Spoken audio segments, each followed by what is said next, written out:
I always watch the number to make sure it's moving. Let's talk about something that might seem really self-evident, and then again, maybe not. Let's say it's getting close to the end of the season, and you have a few little things you'd like to tie up, and you have a few little peaches and a few little pears, and maybe some apples that you turn into apple butter or applesauce, and did I say tomatoes? Maybe a few tomatoes, and maybe some jam or some juice, and you'd like to just tie up your few little loose ends. There's no reason in the world why you can't do that all together at one time. You can get your things ready in your jars and follow the procedures. And let's say one of them requires 25 minutes in a boiling water bath, and one requires 20, and one requires, 30, or they're close. Or let's say one requires 45. There's a couple of things you can do with that. You can get it all ready to go. This is, like I said, it's probably very evident, very obvious, Captain Obvious here. But you can get it all ready to go and put it all in. It says you can do a couple things. Um, you could get it up to a rolling boil. No, I wouldn't do that. There's a bunch of reasons why not to do that. You put the jars in the canner and put the hot water in with the jars and turn it on slowly and let it come up to a rolling boil, and then start to time it. And then at that point in time, if you really, you know, want to do it right on the money, then you could pull the one that takes 25 minutes out first and the one that takes 30 minutes out second, as long as you keep it at a rolling boil. You lose a little bit of heat every time you open up the top of even a hot water bath canner. And with a steam canner, you probably would be wise to just leave them all right in there for the time period, because those cool down pretty quickly, and you're not going to have to worry about overcooking your product and having it all turn to mush.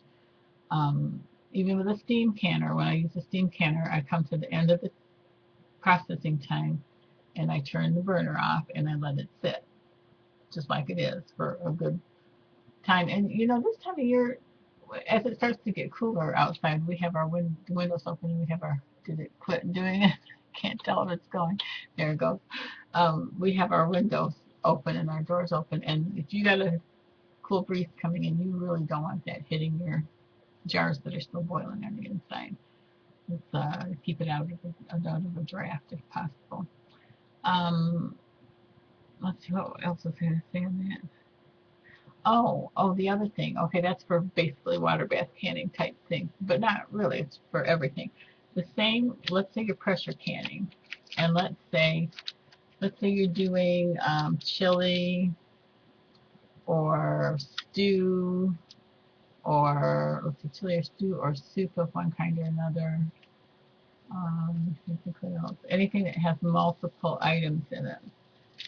Generally speaking, your meat and your poultry are going to require the longest cooking time, processing time, canning, pressure canning time. And so what you're going to want to do is, you know, take a glance at every ingredient that's in your product, and then find out which one has the longest processing time and process it for that. So like if you have beef stew, chances are your beef is going to have the very longest processing time. Now when I would do a product like that, I would partially cook the beef, although it wasn't necessary, um, mix everything in, but I would not bring that up to a cooking temperature. I wouldn't pre-cook it. I wouldn't pre-cook it in the pot before I put it in the jars. I would, get everything in there, and and then heat it until it would begin to simmer or begin to boil, and then try to quickly fill the jars so that your first jar isn't cooked 15 minutes less than your last jar as you fill it. Then at that point in time, you probably want to just bring it to a boil and turn the heat way down on it, and keep it hot to fill your jars. So what you want to do then is, like I said, check the processing time for the ingredient that has the longest processing time, which is probably going to be your beef, which is going to be about 90 minutes at about 10 to 12 pounds pressure. But check your book. Check an approved source, not somebody's home recipe. An approved source like a Bald Blue Book. I think that's the end. I want to try to end these by 5 minutes at least. That's the end of the mix and match canning. And if you have any comments or questions, please leave them below. Make a list, check it twice. So you can have beef stew, chili, sloppy joes. They even have a lady on here that cans meatloaf in jars. I thought that was pretty slick. God bless your efforts to prepare. Make a list, check it twice, and you can eat more than just beans, which is right.